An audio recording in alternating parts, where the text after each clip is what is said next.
That theirs was smaller than a tennis court, and that was in the capital. So Olmec courts were typically the size of a modern-day football field. The bright walls of the court also contained depictions of serpents, jaguars, and raptors, alongside depictions of human sacrifice, suggesting a connection to the divinity.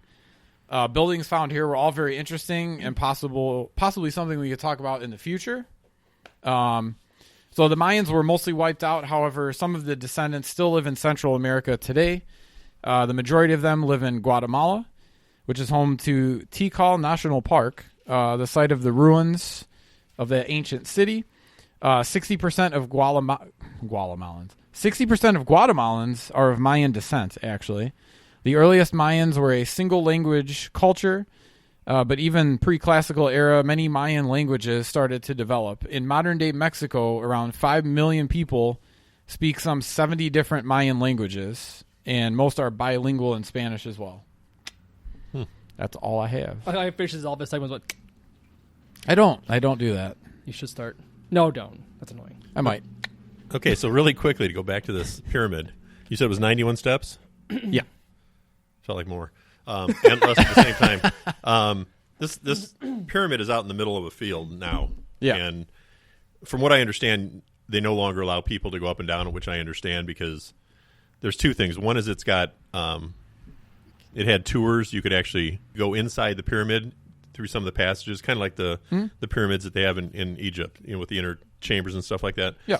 Went with my wife, brother-in-law, and a bunch of other people on vacation. So my brother-in-law and his wife were together. My wife is two things. She's claustrophobic, and she really hates heights. Oh, boy. But she did not want to go inside this thing because they said if you're claustrophobic, not a good place because it's very narrow, very cramped. So we went in and took this little tour, which was probably 10 or 15 minutes. And by the time we crawled back out, we were a little bit winded already from all the ups and downs, and we decided, maybe we're not going to go up to the top of this pyramid.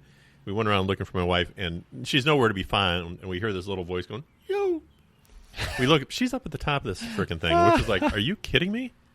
Which shocked the heck out of us. I guess you're going up there. Yeah, so we all made this ascent, which, here's the first thing I can tell you. The one thing I remember about this, besides the fact that people were coming down very, very slowly, and not a whole lot of people were going up. Kids seemed to, like, no big deal. It was very, very steep. Yeah. But there were two ambulances parked, like at both sides of this area. Yeah. Which it came to realize later that, I guess they get a lot of work, and I think we heard that at least one or two incidents happened a day, which is probably why they've shut it down. But we climbed to the top of this thing. When you get to the very peak, there's like maybe a 6-foot walkway all the way around. That's why I was saying that last step is a lot higher. Yeah. So if you literally put you back on this thing and then faced out to one of your cardinal directions and looked down, you could not see any of the stairs. And this is within maybe a 4-foot walkway. Wow. It was extremely steep. We all crawled backwards to get down because nobody wanted to. Right. Go just forward. the idea of walking forward, and I mean, Is there a handrail in the middle? oh no. Man, you just slide down that sucker the whole way. No, you'd bounce down that sucker. I'm saying there was a handrail though. Oh yeah, you could do that, but no. No, Yeah. we literally all turned around and pants on fire. somebody's shoe got untied, something. So there was tying of shoes as we were coming down while Other people tying your shoes. And then there's little kids that are just going, running up and down. yeah. It was like, you fools, you silly kids. You fools! Yeah, it would have been. Oh, you would have gone nuts. What? You know how you are with Evie on the stairs and stuff like that. Dude, if yeah, You'd have lost your if mind my watching daughter was these there, or kids. if my daughters were there, oh my goodness, Oh, your daughter would have been like tied in a car, so she couldn't have gotten anywhere near it. just put on a string. It was one of the more exhilarating things. The trip down. Yeah. Yeah, it was a long, scary trip down. Hitting the ground was one of probably like you described your cruise when you hit the ground and you kissed the ground and said, I'm never going on a cruise That's again. because cruises are nonsense. I might Just saying. agree with you now, but I don't know. I'd still like to have one in the future someday. No, cruises are ridiculous. I stand by it. The only vacation you can't escape from. Yep. You are committed. You can escape, but you won't like it. It's hard to escape that thing. Up until recently, in fact, when this whole thing, with the virus, before anybody really realized how bad it was, when they were talking about how these people were trapped on cruise boats, it's like, sign me up. Yeah. If I'm going Oops. to be trapped someplace. Yeah, no, not so much.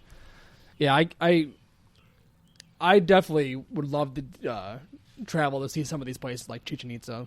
that'd be just amazing. I cannot wait till I can get out there. Yeah. Obviously, when the daughters are a wee bit older and they're not causing me so much.